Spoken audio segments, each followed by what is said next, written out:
আমি আমার ভাবিকে বিয়ে শাদী করব আইনি জটিলতা নিয়ে আইনি ভাবে হচ্ছে যে আমি এই কাজটাতে এগিয়ে যাব। পরিকল্পনা না সে বিয়ে করবে, তার মানে তাদের সম্পর্ক আছে, দেখছেন? এই তো প্রমাণ। তুমি ওরে বাধ্য করছো এই কথা বলাতে, আর তুমি আমাকেও বাধ্য করছো ওর এই মানে ওর এই সিদ্ধান্তে আমি রাজি হওয়ার জন্য। আমার ওয়াইফের ছোট ভাই ওরা যেভাবে চলাফেরা করে এবং চাউনি ভাগ ভঙ্গি যেভাবে যা করতেছে, আমি ওইটাই অনুভব করিয়ে নিয়েছি যে আসলে ওদের ভিতরে একটা গভীর সম্পর্ক আছে। মা, আমি যে ওয়াইফ মানে হাজবেন্ডের কাছে স্ত্রীর কত কিছুই চাওয়া থাকে, তো এখন তো মানে বিয়ে করার পরে আমি তেমন কিছুই ওর কাছে পাইনি। আমি আমার ভাবিকে ছাড়া অন্য কোনো মেয়েকে আসলে সহ্যই করতে পারি না। হ্যাঁ, তুমি যদি আমাদের সাথে থাকো তাহলে ভালো মতো থাকতে হবে, আর যদি না থাকো তুমি তোমার রাস্তা মাপো। মানে তোমরা দুইজনে একসাথে থাকবো আর আমি এই ঘরের মধ্যে থাকবো? হ্যাঁ, তুমি তো ওইরকমই তৈরি করে নিছো। এখন আপা আমি কি করব? আপনি একটা আমার সমাধান দাও, আমার আর এছাড়া আর কোনো উপায় আমি তো সমাধান দিলাম, দৃষ্টিভঙ্গি চেঞ্জ করেন। সুপ্রিয় দর্শক, আপনাদেরকে স্বাগত জানাই অপ্রিয় সত্য অনুষ্ঠানে। সুপ্রিয় দর্শক, পুরো অনুষ্ঠান জুড়ে আমি নাজরিন হাসান চুমকি থাকছি আপনাদের সাথে। অবিশ্বাস্য অনেক ঘটনা আমার আপনার চারপাশে ঘটে, যা কিনা আমরা বলি সত্য নয়, অর্থাৎ অপ্রিয়। অপ্রিয় এই বিষয়গুলো অনেক সময় অনেক বেশি সত্য হয়ে আমাদের সামনে উপস্থাপিত হয়, আর যা আমরা আপনাদের সামনে তুলে ধরি। তেমনই এক অপ্রিয় সত্য নিয়ে আজ এই স্টুডিওতে উপস্থিত আছেন সাইফুল রিফাত। আমরা কথা বলবো সাইফুল রিফাতের সাথে। সাইফুল রিফাত, আপনি কেমন আছেন? আপু কেমন আর থাকবো, বেশি ভালো নাই, আর ভালো থাকার মতন অবস্থা আমার নাই। কারণ আমি কিভাবে ভালো থাকবো? আমার মৃত্যু ছাড়া, মৃত্যু যদি হয় এরপরে, এর ছাড়া এর আগে কোনো ভালো থাকার সুযোগ নাই। ভাই, আমি আপনার সব কথা শুনবো, আমরা আপনার সব কথা শুনবো। তার আগে একটা পারমিশন চাই। আপনার নাম সাইফুল রিফাত, আমি যদি আমাদের দুজনের কথা বলার সুবিধার জন্য শুধু সাইফুল ভাই বলি, কোনো সমস্যা আছে? না, কোনো সমস্যা নেই। ওকে সাইফুল ভাই, থ্যাংক ইউ ভেরি মাচ। আপনি বলেন, প্রাণ খুলে কথা বলেন আমার সাথে, আমাদের সাথে, আমরা শুনবো। আসলে বলার মতন ভাষা নেই যে আপনার কাছে আমি আসছি অভিযোগ নিয়ে, আর আপনাদের যে এই মাধ্যমটা হচ্ছে বাজারের মতন। বাজারের মতন যেন আমি আপনার সাথে যেটা শেয়ার করব, দেখা যায় এটা হাজার হাজার লক্ষ লক্ষ দর্শক দেখবে। হ্যাঁ, তো সেহেতু আমার খুব মানে কষ্ট লাগছে বা লজ্জা লাগছে যে বলবো কি না, কিন্তু না বলে উপায় নাই আমার। না, আমি জানি দর্শক অনেক অনেক গল্প আপনাদের কাছে মনে হয় যে এটা অবিশ্বাস্য, কিন্তু একটু খোঁজ নিন, পাশের বাড়িতে খোঁজ নিন, নিজের বন্ধুর জীবনে খোঁজ নিন, নিজের কথা ভাবুন। অনেক ঘটনা ঘটে যা সবাইকে বলা যায় না, বলতে পারি না, কারণ কি মানুষ মনে করে অবিশ্বাস্য, কিন্তু এটাই বিশ্বাস্য। বিশ্বাস করতে হবে আমাদেরকে, খোঁজ নিলেই জানতে পারবেন কতটা বিশ্বাসযোগ্য এই সকল কথা, এই সকল অভিজ্ঞতা। বলেন ভাই। বলবো আসলে কি, আমার ওয়াইফ, আর বড় মূল সমস্যা হয়েছে আমার ছোট ভাই। তার নাম রানা। জি, কি সমস্যা? রানা তো আপনার ছোট ভাই। তাহলে ছোট ভাই, কিন্তু ছোট ভাই রক্তের ভাই, কিন্তু এখন একটা বড় একটা বিপদ হয়ে দাঁড়াচ্ছে। জমি সংক্রান্ত? না। তাহলে এটা অন্য মানে সাংসারিক বা ফ্যামিলিগত সমস্যা। আপনার সাথে বাজে ব্যবহার করে? না। তাহলে সমস্যাটা কি? সেটা একটা জটিল সমস্যা, আমার বলতে লজ্জা লাগছে। লজ্জা লাগছে মানে? ভাইকে বিয়ে করাইতে চাই। হ্যাঁ, তো বিয়ে করতে রাজি হচ্ছে না। তো বিয়ে করতে, আপনার ছোট ভাই রানার বয়স কত? 28 বছর। তার মানে তো উনি প্রাপ্তবয়স্ক। উনি বিয়ে করবেন কি করবেন না সম্পূর্ণই উনার সিদ্ধান্ত। তাহলে আপনি কেন এটাতে মানে বুঝছিলাম না, সমস্যাটা কোথায়? সমস্যা বিয়ে করাইতে চাই, করতে চাচ্ছে না, আবার আমার ওয়াইফ একটু বাধা হয়ে দাঁড়াচ্ছে। আপনার ভাইয়ের বিয়েতে আপনার স্ত্রী বাধা হয়ে দাঁড়াচ্ছে? কি কারণে আপনার কাছে মনে হচ্ছে আপনার স্ত্রী আপনার ভাইয়ের বিয়েতে বাধা হয়ে দাঁড়াচ্ছে? আসলে বাধা হয়ে দাঁড়াচ্ছে কোনো না কোনো কারণ আছে, তো এই অভিযোগের কারণেই আপনাদের কাছে আসা, যে আপনারা কোনো একটা সমাধান দিতে পারেন কিনা। আমরা এই স্টুডিওতে অনেক অভিজ্ঞতা, সমস্যা, অনেক ধরনের কি বলবো, অনেক ধরনের বাস্তবতার মুখোমুখি হয়েছি, কিন্তু ভাই বিয়ে করতে চাচ্ছে না, এমন সমস্যার মুখোমুখি আমরা কখনো হইনি। আমি আপনাকে আবারও অনুরোধ করব, প্লিজ একটু খুলে বলুন। আপা দেখেন, অনেক সময় বিয়ে করে না হয়তো টাকার নেশায়, টাকা কামাবার নেশায়, আবার হয়তো অন্য কোনো ব্যবসা বাণিজ্য নিয়ে কোনো আগাচ্ছে না বিয়ে করার জন্য, অথবা কেউ বাধা হয়ে দাঁড়ায়। অনেক সময় মানুষের অর্থনৈতিক অবস্থা ভালো থাকে না দেখি উনি হলো বিয়ে করতে চান না, অথবা অনেকে বিয়েকে ভয়ও পায়। তেমন কোনো সমস্যা নয় তো? নিশ্চয় সমস্যা আছে তো একটা। তবে আপনি একটা পয়েন্ট বলেছেন যে অনেকে বাধা হয়ে দাঁড়ায় বিয়ের ক্ষেত্রে। আপনার ভাইয়ের সমস্যাটা কি আপনি আইডেন্টিফাই করতে পেরেছেন? হ্যাঁ, আসলে মোটামুটি আমি তো কিছুটা বুঝতে পারি বা দেখি যে আসলে কি হচ্ছে, কি চলছে, কিছুটা আইডিয়া, কিন্তু মুখ খুলে বলতে পারতেছি না। সেই বলার জন্য আপনি এসেছেন। জি বলুন। আমার বাবা মারা যায় তখন ওর বয়স, রানার বয়স 8 বছর। তখন থেকে কোলে পিঠে করে মানুষ করি আমি আর আমার ওয়াইফ। এমনকি ওরে কোনো কিছুর অভাব বুঝতে দিই নাই, এবং ওর শখ আহ্লাদ সবই মিটিয়েছি। মানে আপনারা সন্তানের মতো করে তাকে মানুষ করেছেন। আচ্ছা, তারপর? এখন ওরে কোলে পিঠে করে মানুষ করছি। এখন ও আর রানা আর আমার বউ, এছাড়া আমার আত্মীয় স্বজন কেউ আমার নাই, এরাই আমার। সাইফুল ভাই, আমি আপনাকে আরেকবার থামাচ্ছি, বিকজ আপনাকে জিজ্ঞেস করেছি সমস্যাটা কি সেটা বলেন। আপনি কিন্তু এখনো পর্যন্ত সমস্যাটার কথা বলছেন না। অবশ্যই ভাই এবং স্ত্রী আপনার সব থেকে কাছের আত্মীয়, কারণ বাবা মা নেই। তো সমস্যাটা বলেন, সমস্যাটা কোথায়? দেখেন আপা, সমস্যা আমার ভাইয়ের একার না, আমার বউয়েরও। কেন? কারণ সেও চায় না আমার ভাই বিয়ে করুক। সে কেন চাইবে না? আমার ভাইকে আমার ওয়াইফ হয়তো কোনো কারণ বা অপব্যবহার করছে, এরকম আমার মনে হচ্ছে। অপব্যবহার করছে এটা আমি এখনো ঠিক ক্লিয়ার না, যে আপনার ভাইকে বিয়ে না করানোর পেছনে আপনার স্ত্রীর কি কারণ থাকতে পারে। হ্যাঁ, আমি জানি যে অনেক কারণ থাকতে পারে, কিন্তু আমি আসলে পজিটিভটাই আগে চিন্তা করতে চাই। মানে বাড়ির বাজার করানো আপনার ভাইকে দিয়ে করাচ্ছে, বাড়ির লন্ড্রির কাজ কি আপনার ভাইকে দিয়ে করাচ্ছে, বা বাড়ির অন্যান্য বিভিন্ন কাজ আছে, এই ঘর পরিষ্কার করো, এই ঝুল পরিষ্কার করো, বা আমাকে একজন বডিগার্ড লাগে রাস্তায় বের হতে মেয়েদের, তো এই কাজগুলোই কি করাচ্ছে, এরকম কোনো কিছু? আপা, যেমন আপনার বাচ্চা কাচ্চা আপনি মানুষ করেন না, তো আমি তো মনে করছি আমার বউ আমার ছোট ভাইকে ওইভাবে মায়ের মতন লালন পালন করছে, মানুষ করছে। হ্যাঁ, আপনি তো শুরুতেই বলেছেন যে আপনার বাবা মা মারা যাবার পর 8 বছরের রানাকে, তাই তো? রানাকে আপনি এবং আপনার স্ত্রী বড় করে তুলেছেন। জি হ্যাঁ, তো ওইভাবে ওকে মানুষ করছে মায়ের মতন, কিন্তু মা আর ছেলের সম্পর্ক যেটা, হ্যাঁ সেভাবেই। হ্যাঁ, কিন্তু এর মধ্যে অন্য কিছু আর কি। আসলে আমি দেখছি আমাকে বোকা বানানো হচ্ছে। বোকা বানানো হচ্ছে? তো আসলে আমার দেখার ভুল এবং ভাবনার ভুল, মানে আসলে আমার সবই ভুল। আপনি কি বোঝাতে চাইছেন আপনার ভাইয়ের সাথে আপনার স্ত্রীর যেটা ভাবছেন আপা সেটাই মনে হচ্ছে। ওকে যেভাবে মানুষ করা হয়েছে আর যেভাবে আমি দেখতে পাচ্ছি, আমার ওয়াইফ আর আমার ছোট ভাই মা ছেলের মতন সম্পর্ক, কিন্তু আসলে তো মা ছেলের মতন চলাফেরা কোনো কিছু দেখতেছি না। যার কারণে, এত সুন্দর কারণে আমি আপনার কাছে আসছি একটা ভালো সমাধানের জন্য। আমি কিন্তু সমাধান দিই না, আমরাও সমাধান দিই মানে নিয়ে কারোর সাথে আলোচনা করি না।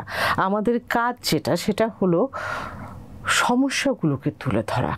আপনি কি বোঝাতে চাইছেন এটাই আপনার সবথেকে বড় সমস্যা? আমি মনে করি এটাই বড় সমস্যা। আপনার ভাই যে বিয়ে করছে না, সেটা আসলে যেমন বড় সমস্যা তার থেকেও বড় সমস্যা।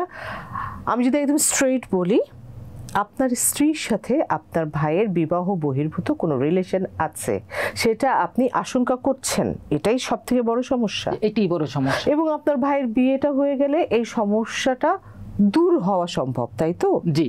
তার মানে আপনার স্ত্রী তো আপনার ভাইয়ের থেকে অবশ্যই বয়সে বড়, সে যথেষ্ট বুঝদার মানুষ এবং তার সাথেই তাহলে আগে কথা বলা উচিত আমাদের। আমরা তাহলে আপনার স্ত্রীর নাম সুবর্ণা।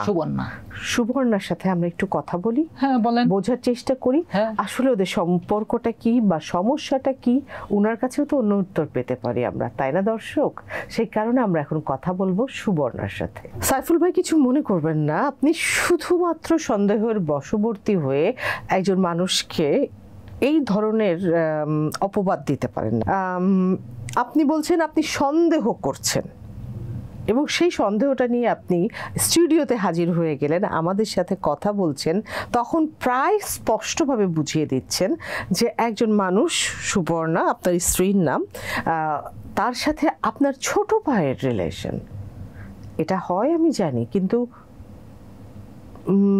যে মানুষটা একজন শিশুকে বড় করে তুললো তার সাথে সম্পর্ক, এটা মারাত্মক অপবাদ, মারাত্মক, মানে কি বলবো, খুবই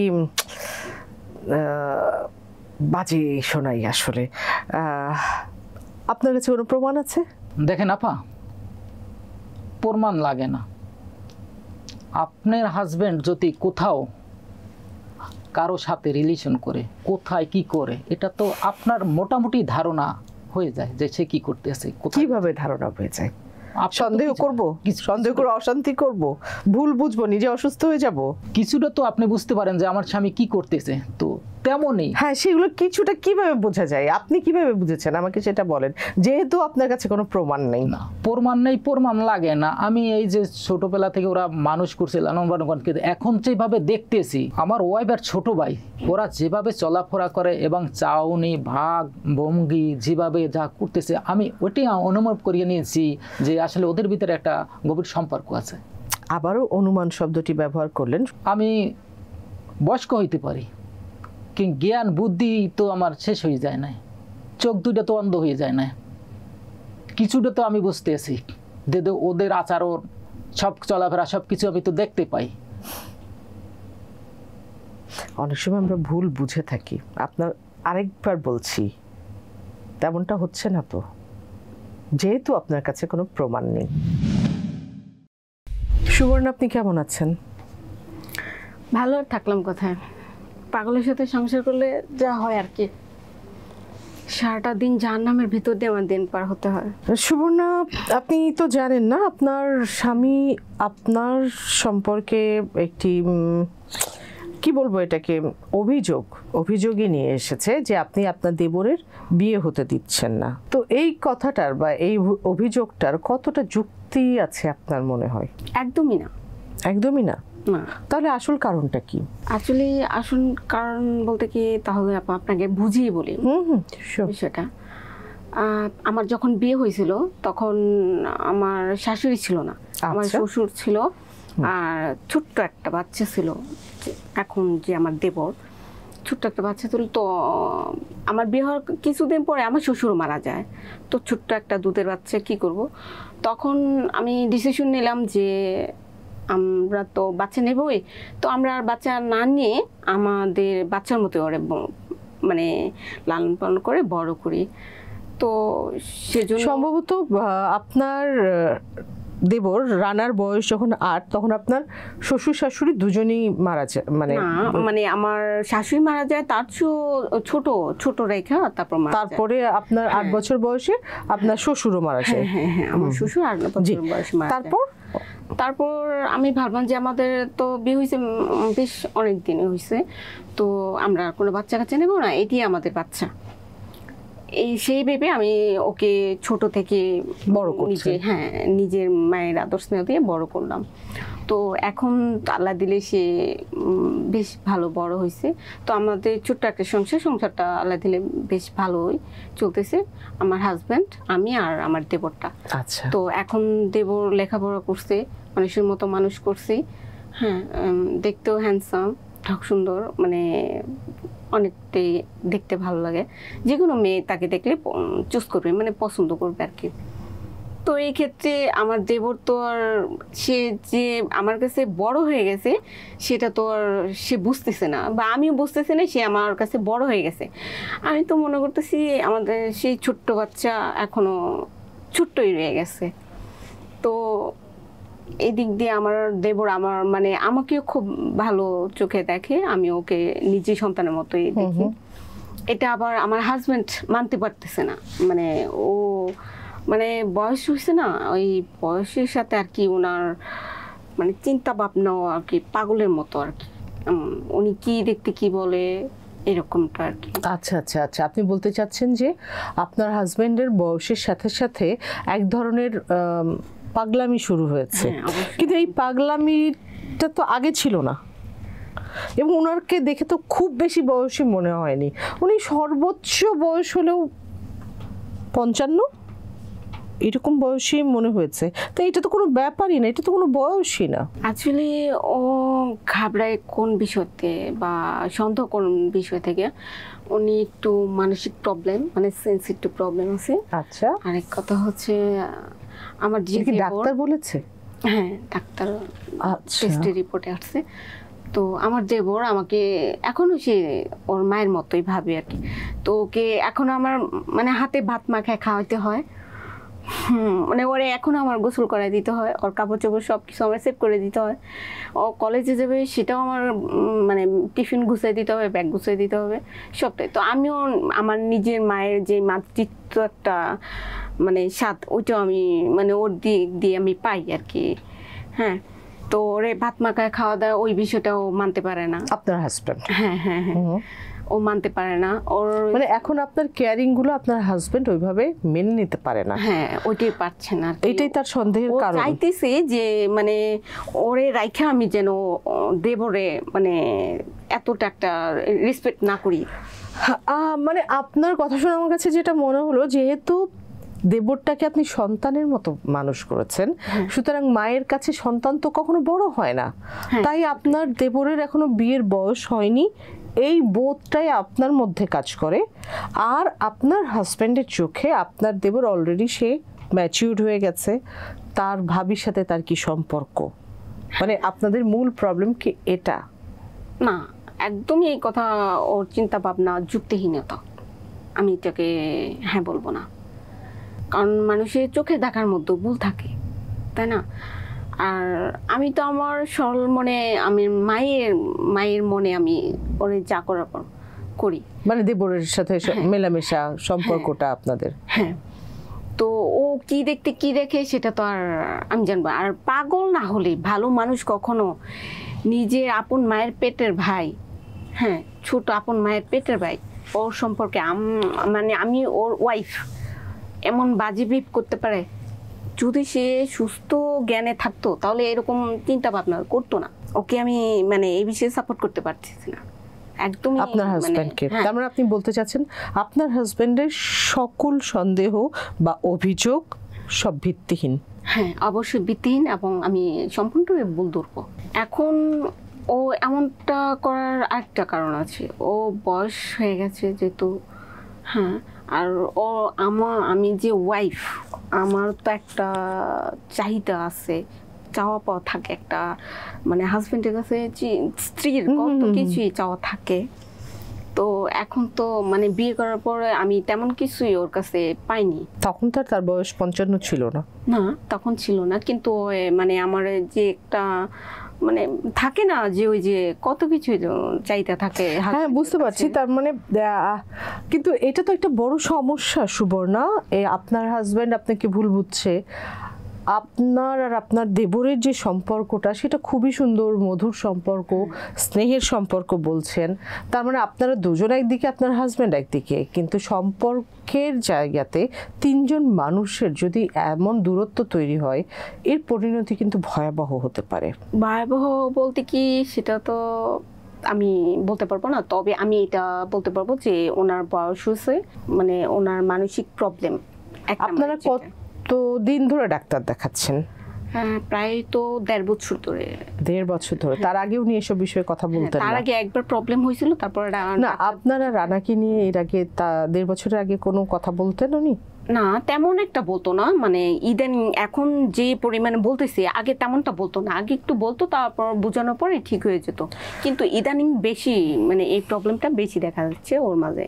আমি আপনাকে একটা প্রশ্ন করেছিলাম যে পরিণতি কি হতে পারে। পরিণতি বলতে আমি একটা কথাই বলতে চাই যে ও যদি এখনো রানাকে নিয়ে আমাকে নিয়ে আবল তাবল বাজে চিন্তা বা বাজে বিহেভ করে বা বাজে ডিস্টার্ব করে, তাহলে আমি অবশ্যই বাধ্য হব যে সাইফুলকে রাইখা আমি রানার সাথে আলাদা থাকতে বাধ্য হব। তখন সাইফুলের কিছু করা থাকবে না, আমি বাধ্য হব ওর সাথে রানার সাথে আলাদা হয়ে থাকতে। এটাই ভবিষ্যৎ? ভবিষ্যৎ বলতে কি ওইটাই, যে যদি ওই বেশি আমাদের এরকম টর্চার করে তাহলে আমি রানার নিয়ে আলাদা থাকতে বাধ্য হব। আর সাইফুলের ভবিষ্যৎবাণী এখন বলতে গেলে আমার হাতে। আপনার কথাগুলো না আমার কাছে ঠিক পরিষ্কার না। হ্যাঁ, আসলে খুব বেশি পরিষ্কার না। স্বামী সন্দেহ করে, স্বামীর ভুল ভাঙানো তো আপনার দায়িত্ব, আপনার দেবরেরও দায়িত্ব, কারণ সে এখন ম্যাচিওর। কিন্তু আপনি অলরেডি বলছেন যে সে যদি এরকম করতে থাকে আমি চলে যাব। চলে গেলেই তো আর সমস্যার সমাধান হয় না। আসলে সমস্যার সমাধানটা কি করবেন, মানে আমাকে একটু পরিষ্কার করে বলুন। পরিষ্কার করে কি বলবো আপা, আর আজ এত বছর হয়েছে ওর সাথে আমার বিয়ে হয়েছে, হ্যাঁ ও তো আমাকে মানে স্ত্রীর যে একটা পরিপূর্ণ চাহিদা ও তো দিতে পারে না। স্ত্রীর যে কিছু কিছু চাহিদা থাকে ও তো আমার সেই তুলনায় কিচ্ছুই দিতে পারে না। একটা মা হওয়ার যে একটা স্বাদ, আমি সেই স্বাদটা ওর কাছে পাইনি, সেই অধিকারটা ওর কাছে পাইনি, সেই ক্ষমতা সে আমার দিতে পারে না, আমার মায়ের ডাক শোনাইতে পারেনি। তো আমি সেই আশা ছেড়ে দিয়ে আমি আমার মানে নিজের সন্তানের মতো ওরে পাল্লা লাইনে বড় করছি। ও একটা এতিম ছেলে, হ্যাঁ, যে কিনা ছোট্ট বাচ্চা থেকে ওরে পাল্লা বড় করছি। ওর নিজের ছোট ভাই এবং আমি ওনার ওয়াইফ, উনি মানে পাগল না হলে এমন কথা বলতে পারে না নিজের ভাইয়ের নামে। কোনো সুস্থ জ্ঞানের মানুষ এই কথা মানে মানিয়ে নিতে পারে না। এই সাইফুলের সাথে কোনো নারী, বাংলাদেশের কোনো নারী ওর সাথে থাকতে পারবে না। ও একটা কাপুরুষ, একটা হিজড়া। এই যে আপনারা দেখেন আপা, ওর যে বয়স হয়ে গেছে, দুদিন পরে মানে বিছানায় পড়ে থাকবে, তখন ওর দেখবে কে? ওর দেখার মতো তো একজন সঙ্গী দরকার। তখন ওর পাশে তো আমি আর ওর ভাই ছাড়া কেউ থাকবে না, স্বাভাবিক। হ্যাঁ, তো ও যে এখন আমাদের দুইজনের নামে এসব আজে বাজে পাবলিক স্টোরে যে বলতেছে, মানে ওই সমস্যা পড়লে থাকবে কে? পাবলিক থাকবে না আমরা থাকবো? আপনারা থাকবেন। হ্যাঁ, তো কিন্তু সে তো এই কথা বুঝতেছে না। এখন তো টাকা ইনকাম করতেছে, তাই এত ফুটানি। 2 দিন পরে তো অচল হয়ে গেলে ভাইয়ের কামাই খাইতে হবে, তখন কোথায় যাবে? আমার সেভাবে বাঁচতে হবে, আমি এবং ওর ভাই ওর পাশে থাকতে হবে। আপনি তো রানা থেকে বয়স অনেক বড়, হ্যাঁ অবশ্যই, তাই না? যথেষ্ট বড়। বোধ বুদ্ধি রানা থেকে আপনার বেশি। তারপরেও আপনার হাজবেন্ড যে এমন সন্দেহটা করলো, বোঝানোর দায়িত্ব তো আপনারই ছিল, রানার না। অবশ্যই আপা, আমি অনেকবার ওরে বুঝাইছি, কিন্তু ওই যে বললাম না, ওর মানসিক প্রবলেম, ওই বুঝে।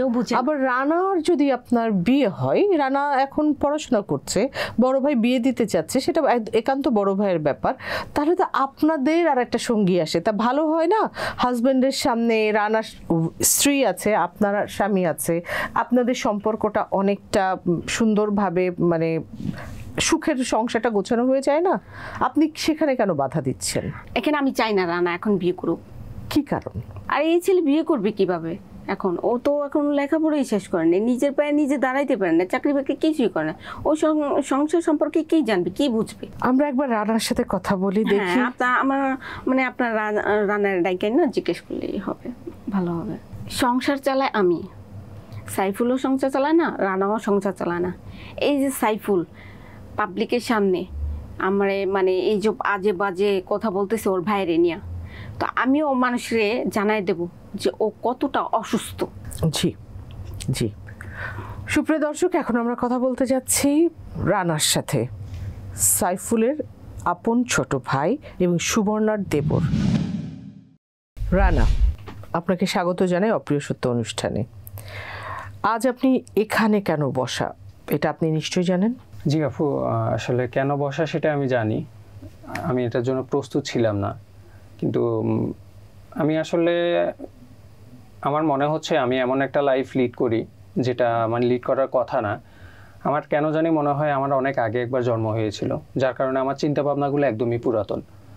তো যার প্রেক্ষিতে আমার লাইফে আমার ডিসিশনে কেউ ডিসিশন দিবে এটা আমি নিতে পারছি না। আমি চাচ্ছি আমার মতো করে লিড করার জন্য, কিন্তু আমার লাইফে কেউ এসে একটা সিদ্ধান্ত দিয়ে দিবে সেটা আমি নিতে পারবো না। আমি অনেকজন থেকে পরামর্শ নিতে পারবো, কিন্তু আমার সিদ্ধান্ত আমি নিব, কি হবে সেটা আমার যেটা ভালো মনে হবে ওটাই আমি সিদ্ধান্ত নেব। আপনার ভাই চাইছেন আপনাকে বিয়ে দিতে, আপনার ভাবি আপনাকে বিয়ে দিতে চাচ্ছেন না, আপনি কি চাচ্ছেন? ওই তো আমি আপনাকে আগেই বললাম যে আমি চাচ্ছি আমার লাইফটা আমার মতো করে লিড করার জন্য। ভাইয়া চাচ্ছে আমাকে বিয়ে দেওয়ার জন্য, কিন্তু এই মুহূর্তে আমি সেটাতে নিজেকে অ্যাডজাস্ট করতে পারছি না। ওই জগৎটাতে আমি এখনো যেতে চাচ্ছি না, কারণ আমি যেটা দেখছি আমার বন্ধু বান্ধবরা এখনো অনেকের বিয়ে হয়ে যায়, রিলেশন করে, বিয়ে করে, এই বিয়ে করলো এই শেষ হয়ে গেল। সো আমি ওই লাইফটাকে আসলে ওইভাবে নিতে পারছি না। সবই আসলে অ্যাক্সিডেন্ট। মানুষ বিয়ে করে খুব সুখেও আছে, মানুষ বিয়ে করে ডিভোর্সিও হয়ে যাচ্ছে, পুরোটাই অ্যাক্সিডেন্ট। এটা তো আপনি আপনার ক্ষেত্রে বলতে পারেন না, কিন্তু আপনার এই সিদ্ধান্ত অন্য কারোর জীবনকে কষ্টে ফেলে দিতে পারে। আবার আপনার ভাই আপনার সাথে আপনার ভাবিকে সন্দেহ করে, মানে সব কিছু মিলে তো একটা জটিল পরিস্থিতি তৈরি হচ্ছে। এ বিষয়ে আসলে কি বলবো, ভাইয়ার আমি যতটুকু মনে করছি ভাইয়ার মাথায় আসলে কোনো প্রবলেম দেখা দিয়েছে। তো না হয় উনি ওনার ব্যক্তিগত বিষয়গুলো আসলে এখানে উপস্থাপন করতো না, এবং একটা প্রবলেম থাকতেই পারে, ওনার সন্দেহ থাকতেই পারে, কিন্তু আমি আমার ভাবিকে আমার মায়ের চোখেই দেখি, বা আমাদের সম্পর্কটা অন্যরকম। আমি চাচ্ছি না আমাদের সম্পর্কের মাঝে অন্য কাউকে এনে আমাদের লাইফটাকে হেল্প করে দিই। একটা ভালো সময় যাচ্ছে, পার করতেছি, কিন্তু ভাইয়া চাচ্ছে আমাকে বিয়ে দিতে। একইভাবে ভাবিও সেম আমার মতো চাচ্ছে না আমি বিয়েটা করি। এই বিষয়টাকে নিয়ে আসলে ভাইয়া রিমিক্সিং করে বিষয়টাকে খুব জটিল করে ফেলতেছে। হ্যাঁ, তাহলে আপনি বিয়ে করলে তো সমস্যার সমাধান হয়ে যায়, উনি এই সন্দেহ থেকে মুক্তি পেয়ে যায়। আবার যদি অন্যভাবে দেখি, যে আপনি কি বোঝানোর চেষ্টা করেছিলেন আপনার ভাইকে?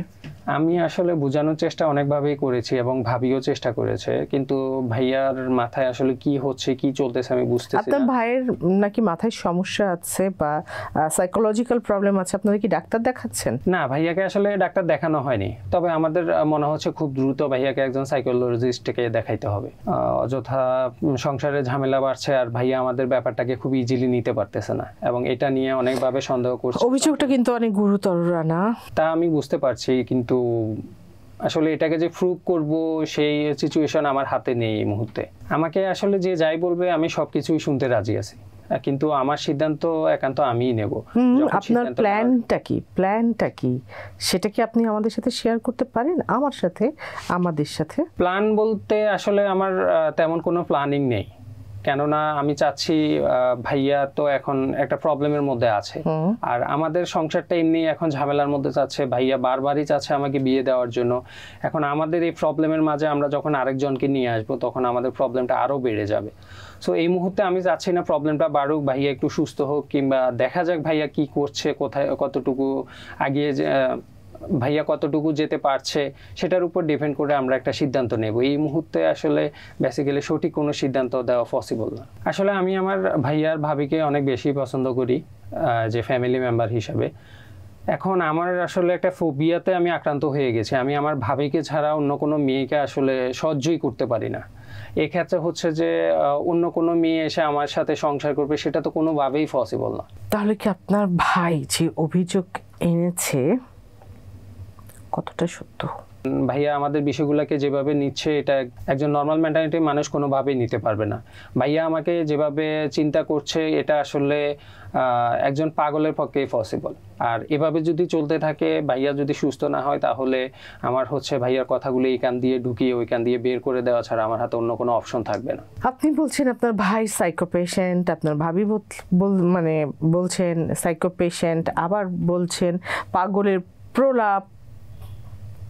বিষয়টা ওনার সাথে কথা বলার সময় আমার অতটা পাগল বা তাকে সাইকো পেশেন্ট মনে হয়নি। এটা তো মনে না হওয়ার কিছুই নেই, এটা সম্পূর্ণ আমাদের একান্ত পারিবারিক একটা বিষয়, যেটা এখন হচ্ছে পাবলিক হয়ে গেছে, বিষয়টা আপনাদের কাছে চলে এসেছে। তো এটা তো আসলে পাগলের প্রলোভন ছাড়া আর কিছুই নয়। আর এখানে সব কথা শেষ কথা হচ্ছে, আমি আমার ভাইয়ার ভাবিকে নিয়ে অনেক ভালোই আছি। আমি চাচ্ছি না আমাদের এখানে তৃতীয় কোনো ব্যক্তি এসে আমাদের এই সম্পর্কটাকে আরো বেশি বিঘ্ন ঘটাক। তাহলে তো এখন আমার মনে হচ্ছে আপনারা তিনজন, আপনাদের পরিবারের তিনজন সদস্য মুখোমুখি বসে এমন একটি সমস্যার সমাধান করার চেষ্টা করেন। আমি তো আর সমাধান করে দিতে পারি না, আমার সাথে আপনারা প্রাণ খুলে কথা বলতে পারেন, মন খুলে আপনাদের কষ্টের কথা সব আমার সাথে শেয়ার করতে পারেন, আর সমাধানটা আসলে আপনাদের করতে হবে। ভাইয়ার বুঝার ভুল আছে সেটা আমিও জানি, ভাবিও জানে, এবং এই বিষয়টাকে আসলে শুধু উনিই সমাধান করতে পারে। সো এই বিষয়ে আমি একমত হতে পারছি না, আমি ওনার সাথে বসতে রাজি না। আপনার ভাবি একাধিকবার বোধহয় তার সাথে কথা বলেছে, আবারও আজকে বলবে প্রয়োজন হলে। যখন আপনি এই পর্যন্ত চলে এসেছেন, আমার মনে হয় আপনার বসা উচিত। না, বিষয়টা অবশ্যই আমার জন্য বিব্রতকর। বিব্রত হবেন না, ভাইয়ের প্রতি সম্মান রেখে আপনি সুন্দর মতো তার সাথে কথা বলুন, আমার মনে হয় সমাধান হয়ে যাবে। না, আসলেই বিব্রতকর। ঠিক আছে, আপনি যেহেতু বলছেন বসতে পারি। Thank you very much. সুপ্রিয় দর্শক, কথা এক একজনের এক এক রকম হবে, এটাই স্বাভাবিক, কিন্তু কোথায় গিয়ে যেন কথা মিলছে না। তারপরও কথা তো বলতে হবে।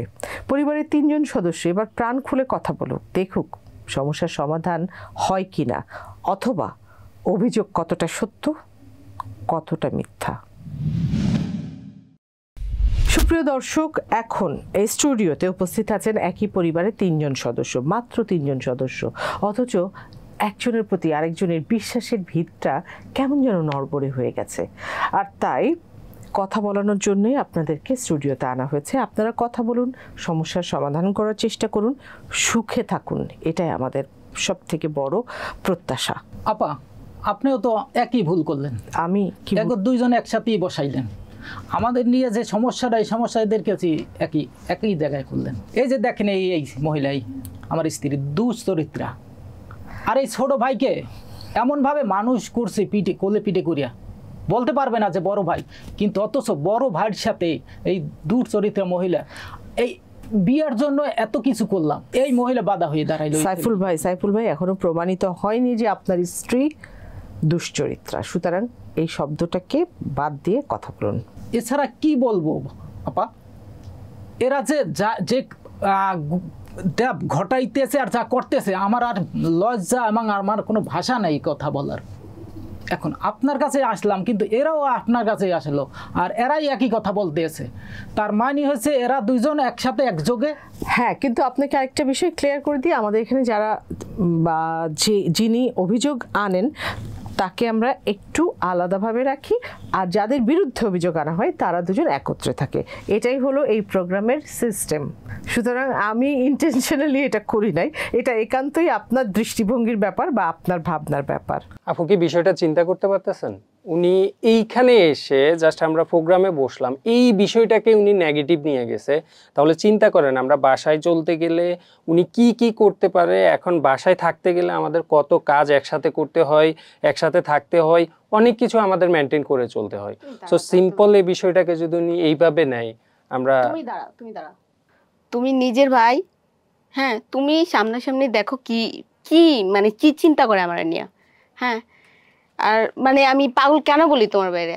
আর তোমার ভাইয়ের 1.5 বছর আগে ডাক্তার দেখাইছি, কিচ্ছুই হয় না, তো ওরে পাগল বলবো না? কি বলবো? তো দেখানো হয়নি, ডাক্তার দেখানোর কথা ছিল না। হ্যাঁ, আমি ডাক্তার দেখাইছি। তো আপনাকে ডাক্তার দেখানো হয়েছে? হ্যাঁ, 1.5 বছর আগে ডাক্তার দেখিয়েছে। আমাকে ডিপ্রেশনেরও ডাক্তার দেখিয়েছে। ডিপ্রেশন আর কিন্তু পাগল আপনি যে বলে দিলেন, এটা মানে ঠিক নয়। ডিপ্রেশনের চিকিৎসা আলাদা, ডিপ্রেশনের রোগী আলাদা, এবং পাগল শব্দটাও বলা যায় না, মানসিকভাবে অসুস্থ এটা বলতে পারেন। এভাবে পাগল শব্দ একজনকে আপনি বলতে পারেন না। এ যদি পাগল নাই হতো, ও হচ্ছে ওর আপন মায়ের পেটের ছোট ভাই, আমি ওর ওয়াইফ, সে এমনভাবে কথাগুলো ওরে নিয়ে বলতেছে যে ওর মানে ও আমার মানে ছেলের মতো না হইয়া অন্য কেউ হলো, ও কি। এত কথা থামো, তুমি থামো। আবা, আমার মনে হয় কি যে এত লজ্জা, আমার মনে হয় যে মরতে ইচ্ছে করে, আমার মৃত্যু ছাড়া কোনো উপায় নাই। আজরাইল এত মানুষ নেয়, আমার চোখে দেখে না, আমি মরা ছাড়া আমার কিন্তু যে এই লজ্জাজনক কথা। বাবা আমি এই যে ডিপ্রেশনের কথা বলছেন, আমি কেন হব না? এত দুঃখ লজ্জা এই কোথায় রাখবে? এই কারণে আমার ডিপ্রেশন অটোমেটিক আসে পড়ে, অটোমেটিক বয়স হয়ে গেছে এবং খুটখুটে একটু মেজাজ থাকে। আর এরা যে আমাকে ডাক্তার দেখাইছে, আমি তো পাগল না, হয়তো ডিপ্রেশন কিন্তু বা আমি তো পাগল না, তো সেহেতু আমার এরা বারবার চাপাইতেছে যে আমি পাগল বা মাতাল, এই ধরনের এরা চাপাইতেছে। কিন্তু এরা যে অকীর্তি করতেছে, এরা যে কাণ্ডগুলো করতেছে আপা, মানে এই দুঃখে আমার মানে আর বাঁচতে ইচ্ছে করে। ভাইয়া এই কথাটা যদি তুমি আজকে বাসায় বলতা, তাহলে কিন্তু আজকে হয়তো আমি তোমাকে ফেলতাম। এখানে একটা পাবলিক প্লেসে তুমি এভাবে কথা বলতে পারো না। বাসায় বলো, বাসার ব্যাপারগুলো আর এখানে একই জিনিস না। যে আপন ভাই যারে কোলে পিঠে করে মানুষ করানো হয়েছে, এই পর্যন্ত এত বড় বানা হয়েছে, সেটা তো আমি স্বীকার করছি, কিন্তু তাই বলে তুমি এভাবে করতে পারবে না। আপনি কষ্ট পাচ্ছেন তাই বলে তো ভাইকে কথা বলতে এই যে পারেন যে না। আমার ওয়াইফ এ কি করে জানেন? এত বড় ছেলেটা, এত বড়, তারে এখনো সে না খাওয়াই দিলে খায় না, খাওয়াই দিতে হয়। আবার ঘুম পড়ানোর সময় তারকে পাশে যাই ঘুম পড়ানো দিতে হয়। আবার আমাকে বলে কি এর জ্বর, মাথা ব্যথা, অসুস্থ, সেখানে এসে রাত কাটায়। আর আমি একা একা এখানে থাকি আমার রুমে। তো সে আমার চেয়ে দেখি দরদ বেশি এর। আচ্ছা তুমি থামো, তুমি তোমার নিজে দিকে তাকায় দেখো, তোমার বয়সটা কত হয়েছে? বারবার বয়স কেন আসছে? বয়স তো কোনো ম্যাটার না। উনি তো বুড়া হয়ে গেছে। উনি তো আসলে কি বুড়া হয়ে গেছে? অবশ্যই বুড়া হয়ে গেছে, অবশ্যই বুড়েছে। ওর সাথে আমার এখন যায় না, ওর সাথে এখন আমার যায় না। আপনি আমাকে একটু বলেন, আপনি কি তুমি দেখো, তুমি দেখেন, দেখেন। আপনি আমার ভাবিকে কিছু বলবেন না। আমি কিছু বলবো না। না, আমি হচ্ছে যে ভাইয়ার বয়স হয়েছে, সবকিছু তো আপনারাই দেখতে পাচ্ছেন। উনি সিম্পল একটা বিষয়টাকে খুব সিরিয়াসলি নিয়ে নিচ্ছে। সাধারণ প্রশ্ন রানা, আপনাকে যখন আপনার ভাবি মানে আপনাকে পেয়েছে তখন আপনি শিশু মানে একেবারে শিশু। আজ আপনার বয়স কত? 27 বা 28? 28। আপনার বয়স কত এখন? প্রায় 35 হবে। আপনার যখন বিয়ে হয়ে আপনি এই বাড়িতে আসেন তখন আপনার বয়স কত ছিল? এই তো 17 থেকে 18। তাহলে বুড়া কি একমাত্র সাইফুল সাহেবই হচ্ছে? আপনারা দুজনের কেউ হচ্ছেন না? একটা মানুষকে এভাবে অ্যাটাক করা তো ঠিক না, আমি সেটাই বলেছি। সুতরাং আপনি আমার দিকে এভাবে কথা বলবেন না যে আপনার ভাবিকে আমি কিছু বলতে পারবো না। কিন্তু এই বিষয়টাকে নিয়ে আমাদের, আপনার ভাবিকে আগে না করেন, আপনার আপন পেটের ভাই তাকে অপমান করছে। কিন্তু তিনি তো আমাদেরকে একেবারে কি বলবো, এটা একটা সম্পর্ককে উনি এইভাবে নিতে পারছেন না। উনি কিভাবে সম্ভব এটা? আপনারা দুজনের কেউই ওনার ভুল ভাঙানোর চেষ্টা করছেন না। আমি কিন্তু একবারও আপনাদের দুজনের দিকে আঙুল তুলি নাই। না না না, আমি কিন্তু একবারও তুলি নাই। ওনার ভুল ভাঙানোর জন্য, ওনার ভুল ভাঙানোর জন্য আমরা আপ্রাণ চেষ্টা করছি, বাট উনি বুঝতে চাইতেছে না। ওটা বুঝেও না বুঝার ভান ধরতেছে, মানে এমন মনে হচ্ছে ও 6 বছরের বাচ্চা। একটু মনে রাখো, আমি যেই বুড়ো হইছি না, তোমরাও বুড়ো হবে। হ্যাঁ, সেটা আমি বলেছি। আপনি আপনার কথা বলেন, আপনি আপনার কথা বলেন। সাইফুল সাহেব বারবার একই জায়গায় আটকে থাকবেন না। আমি বারবারই আপনাকে বলছি যে আপনার কাছে কোনো প্রমাণ আছে? আপনি দুজন মানুষকে এটাকে যদি উনি প্রমাণ হিসেবে বলে, যাই মা জ্বরের কথা বলে, মাথা এর কাছে রুমে থাকে, রাত কাটায়, এবং আমার কাছে থাকে না, আমার মতো আমি থাকি, মানে আমার চাই বেশি এর প্রাধান্য দেয়। তো সেক্ষেত্রে আমি বুঝবো না, ধরে নিব না যে তারা তাদের সাথে তুমি দেখো কোনো সম্পর্ক আছে। তোমার ভাইরে যদি ফরমালিন গুল্লাও খায় না, তাও কোনো লাভ হবে না। ও মরে ও ভূত হয়ে আমাদের জ্বালাবে। না, এখন আমি বুঝে গেছি আসলে ওনার মেন্টালি উনি অসুস্থ। আমি যতটুকু বুঝতে পারছি, ভাইয়া তুমি একটা কাজ করতে পারো। তোমার মাথার যে অবস্থা, তুমি একটু ফরমালিন খাও, 2-3 চামচ ফরমালিন খাইলে হয়তো মগজটা একটু ভালো থাকতে পারে। এছাড়া আমি অন্য কোনো অপশন দেখতে পাচ্ছি না। ফরমালিন খাওয়ালে তোমার বাইরে কোনো কাজ হবে না। মগজ তো আগে ভালো ছিল, এখন মগজ ভালো না। কারণ ছোট থেকে পাইলে পুষে আইনে খাওয়াই দাওয়াই করি এই পর্যন্ত আনছি, তখন মগজ ভালো ছিল, এখন মগজ ভালো না। তো যেহেতু তোমরা ভালো পাইছো, ভালো মিলছো, এখন তোমরা তোমাদের থাকো। তখন তুমি খারাপটারে ভালো মনে করতে, আর এখন তুমি ভালোটারে খারাপ ইস্যু করো। আমার ঘরে খারাপ মনে করো, তো আমার কথা মতন তোমার বিয়ে করতে। তোমার ঘর মানে বুঝলাম না, এটা হচ্ছে বাবার ঘর। তোমার ঘর কোত্থেকে আসলো? বাবা মা তো আমার কথা একটাই ভাই, আমরা এখানে একসাথে আছি, এই বাসায় একসাথেই থাকবো। যদি আমাদের কোনো বিষয় তুমি মেনে নিতে না পারো, তাহলে তুমি অন্যদিকে যাইতে পারো। তোমার থাকার জায়গা আছে, আমাদের ওগুলো নাই। আমি আছি, আমার ভাবি, আমরা এই বাসা থেকে বের হচ্ছি না। তোমার জন্য অন্য অপশন খোলা আছে, চাইলে যাইতে পারো। আমার কাছে আমার বাসায় থাকতে হইলে আমার কথা মতন তোমার বিয়ে করতে হইবে এবং আমার কথা মতন চলতে হইবে, থাকতে হইবে। আবার সেম আর কথা, তুমি আবার এখন same তো কথা। রোজগারই করেন না, উনি কেন বিয়ে ও তো করবেন? এখন লেখাপড়াই শেষ করেনি, রোজগার করে নিজের পায়ে নিজে দাঁড়ায়নি, ও কি বিয়ে করবে, দিলে বউকে যদি কি সব খাওয়াবে? সমস্যার সমাধান হয়ে যায়, পরবর্তীতে তো মানে আরো জটিল পরিস্থিতি হবে। ও তো আরেকজন ওরে তো মানুষ আসলে সাইফুল বিয়ে ভাই- একজনই সামলাইতে পারতেছে না, আমাকে বিয়ে করবে। সম্পর্কটা এই কারণেই তো বিয়ে করে না। আমার মনে হয় আপনারা লিগালি একজন কনসালটেন্টের সাথে দেখা করেন, কাউন্সেলিং করেন। আপনাদের কাউন্সেলিং এর প্রয়োজন আছে। I am not the counsellor, আমি কিন্তু কাউন্সেলর না। আপনি আপনার একটা সমস্যা নিয়ে এসেছেন, সেই আমি একটু সমস্যাটা আমরা বলি, উনি শুনেছি। এই সমস্যা- আপনারাও ওনাকে আমার কাছে মনে হচ্ছে ওইভাবেই ট্রিট করছেন না, যেটাতে এমন একটি গুরুতর অভিযোগ ওনার কাছে সেটাকে মানে পরিষ্কার হয়ে যায় যে না, এটা কোনো অভিযোগ না, এটা একদম ঠিকঠাক, আপনাদের সম্পর্কটা সুসম্পর্ক। না, এখন ব্যাপারটা হচ্ছে আপু, উনি তো আমাদের এটাকে নেগেটিভলি নিয়ে বসে আছে। এখন আমরা যতই এটাকে বোঝানোর চেষ্টা করছি না, কোনো উনি নিচ্ছে না। উনি আমাকে বিয়ে দিতে হবে, বিয়ে বিয়ে করে আমার জীবনটাকে আবার শেষ আপনি করতেছে। ডাকছেন, আমি আপনার কাছে আসছি, ওনাদেরও ডাকছেন। আমি ডাকিনি, আপনি আমাদের কাছে আপনার- আসার আগ্রহ ওনাদের প্রকাশ কিন্তু আপনি করেছেন। আসছেন, ওনাদেরও কিন্তু ডাকছি। কিন্তু আমার ছাপ কথা, যদি ও থাকে আমার কথা মতন থাকবে, চলতে হইবে। আর যদি না থাকে তাইলে আমার যে সম্পত্তি আছে আমি এতিমখানায় দান করে দেব, এক কানা করিও তোমাদের দিব না। তুমি কি করবা না করবা সেটা আমার দেখার বিষয় না। আর তুমি তোমার জায়গা জমি এটা চাইলে তুমি একজনকে দিতে পারো না, ওটা আমার বাবার সম্পত্তি, আমারও ভাগ আছে, দেশে আইন আছে, আমি প্রয়োজনে আইনের আশ্রয় দাঁড়া নেব। দাঁড়া দাঁড়া, আর বাড়ি ছেড়ে যাবো মানে? বাড়িতে ভাগ তোমার ভাইয়েরও আছে না?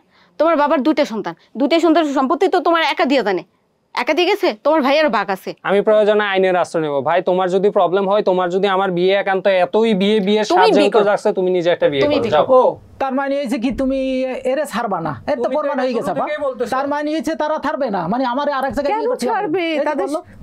তারা তো তাদের দুজনের তো নিজেদের নিয়ে কোনো কমপ্লেন নাই।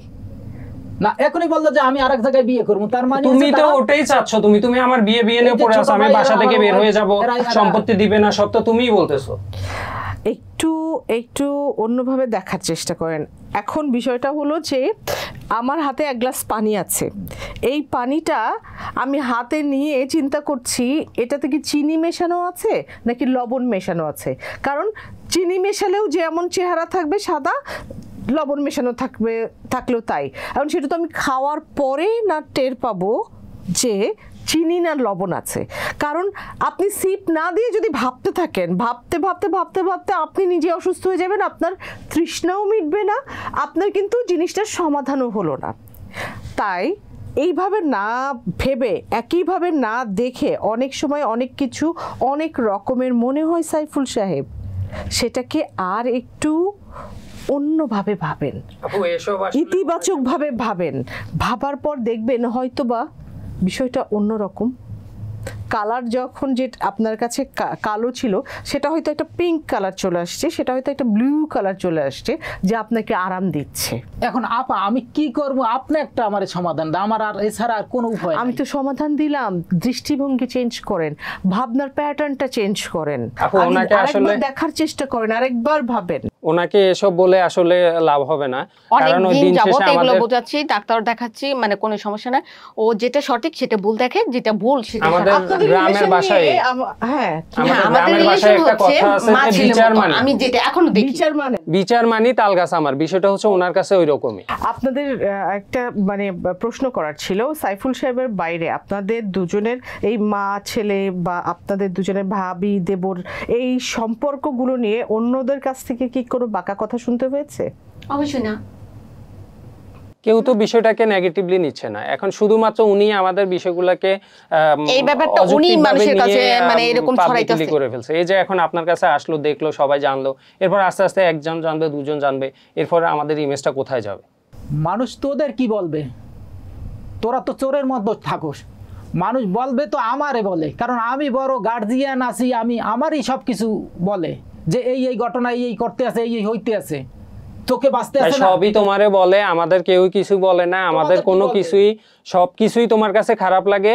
একটাই অপশন দেখতে পাচ্ছি আমি, আমার কাট ক্লিয়ার কথা আপু, আমি একটাই কথা বলে দিচ্ছি, সব কথা শেষ কথা যেটা, সেটা হচ্ছে যে ভাইয়া কি আছে না আছে, ওনার বয়সেরও অবস্থা ভালো না, শারীরিকভাবে অনেক অসুস্থ, উনি 2 দিন পর যাবে গা মরে। তখন আমার একটাই সিদ্ধান্ত, আমি আমার ভাবিকে বিয়ে শাদী করব আইনি জটিলতা নিয়ে, আইনি ভাবে হচ্ছে যে আমি এই কাজটাকে আগে থেকে পরিকল্পনা না আছে বিয়ে করবে, তার মানে তাদের সম্পর্ক আছে, দেখছেন এই তো প্রমাণ, সে আগে থেকেই সম্পর্ক আছে, এখন ডিসিশন নিয়ে লাইছে, তার মানে আমি তুই মারিয়ে ফেলা আমারে, তোরা বিয়ে কর। যদি একান্ত এটাই করতে হয় আমাদের ওটাই করতে হবে, এছাড়া অন্য কোনো অপশন দেখছি না। তোদের ডিসিশন তো আগেই নেওয়া, দেখছেন আপা, এখন তো পাইলেন প্রমাণ ওনার মুখের কথাই। এটা তুমি বাধ্য করছো এরকমটা করতে। বাধ্য তোমরা তো আগে থেকেই এইভাবে আসতে আসছো, তোমরা দুইজনের সম্পর্ক না আগে থেকে এরকমটা আমরা হয়নি, এরকম ছিলাম না, আগে তোমার থেকে সন্দেহের এরকমটা জায়গা হয়নি, থেকে আমাদের মাথায় এটা এটা তোমার চিন্তা ভাবনা এমন হইছে, আমি এরকম করতে বাধ্য করছি, যাই আর তোরা বিয়ে করি ভালো, এটা তোমার চিন্তা ভাবনা আমারে বাধ্য করছে এরকমটা করতে। এটাই সমাধান, এর উপরে আর আমি কোনো সমাধান দেখতে পাচ্ছি না। ওই যে একটা কথা বললাম না, তুমি ভালোটারে খারাপ বানায় ফেলছো, ওই খারাপের পরিণতি এখন ভুগতেছো। আমি এমনটা ছিলাম না, ওরে এমনটা ভাইবা মানুষ করিনি। আসলে ছেলের মতন মানুষ করছো, আগে থেকে ওইভাবে আস্তে আস্তে সম্পর্কটা জড়িয়ে গেছে, আর এখন মানে ও ভালো হয়েছে, আমি তোমাদের চোখের চরম শত্রু, আমি মারা যাই তোমরা ভালো থাকো। তোমার এইসব কথা বলতে, ভাবতে, শুনতে লজ্জা করে না? এই তোমার কারণে ও বলতে চায়নি, এই তোমার সন্দেহের কারণে আজকে ও এই কথা বলতে বাধ্য হয়েছে। তুমি ওরে বাধ্য করছো এই কথা বলাতে, আর তুমি আমাকেও বাধ্য করছো ওর এই মানে ওর এই সিদ্ধান্ত আমি রাজি হওয়ার জন্য। একমাত্র সব নষ্টের মূল তুমি আমার সব শেষ করছো। তোমার বিয়ে করে আমি কোনো সুখই পাইনি। আরে ভাবি তুমি কান্না করো না তো, কান্না করো না, আমি আছি তো নাকি। যাদের নিয়ে এত কিছু করলাম আজ সেটি প্রমাণ হয়ে গেল আপা, দেখছেন তো। আসলে এদের নিয়ে এত বড় বা এত পরিকল্পনা এত কিছু করলাম, আর এরা দুজন ঠিকই মিলে গেল। হইছে, আপনার কাছে তুমি তোমার নেকা কান্না বন্ধ করো, তুমি তোমার নেকা কান্না বন্ধ করো। আমি পর হয়ে গেলাম। আপনি তো বলছিলেন যে না এটা কোনো প্রমাণ নাই, ডকুমেন্ট নাই, কি আছে। এখন আপা আপনি তো বলছিলেন, এখন আপনি দেখেন প্রমাণ আছে কিনা, এরা আসলে এদের অবৈধ সম্পর্ক আছে কিনা এটা দেখ। এখন আপনি বলছেন আপনার কাছেই আসছে, ওরাও আসছে, আর বাস্তবে এখন প্রমাণটা পাইছেন আপা যে আসলে ওদের সাথে সম্পর্ক ছিল। এখন কি করবেন একটা ডিসিশন দেন আপা। এখানে আপার ডিসিশন দেওয়ার কেউ না, এখানে আমাদের ডিসিশন আমাদেরকে নিতে হবে। আর ডিসিশন ওই এক কথা শেষ কথায় আমি বলে দিছি, যেটা এর আগেও বলছি, ওটাই ফাইনাল ডিসিশন, এর বাইরে আর কোনো ডিসিশন হওয়ার নেই। হ্যাঁ তুমি যদি আমাদের সাথে থাকো তাহলে ভালো মতো থাকতে হবে, আর যদি না থাকো তুমি তোমার রাস্তা মাপো।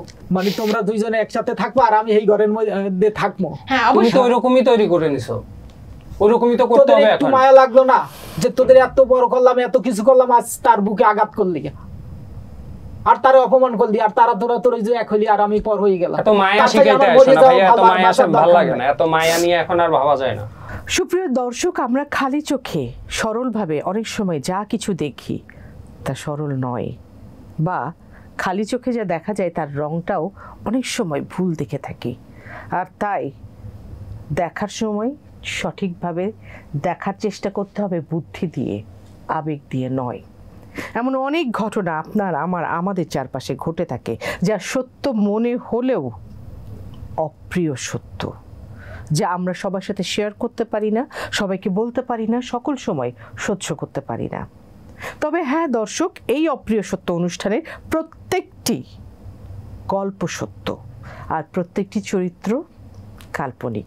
আগামী পর্বে দেখা হবে আবারও আপনাদের সাথে। সেই পর্যন্ত সকলেই ভালো থাকবেন, সুস্থ থাকবেন, পরিবার নিয়ে সুন্দর জীবনযাপন করবেন।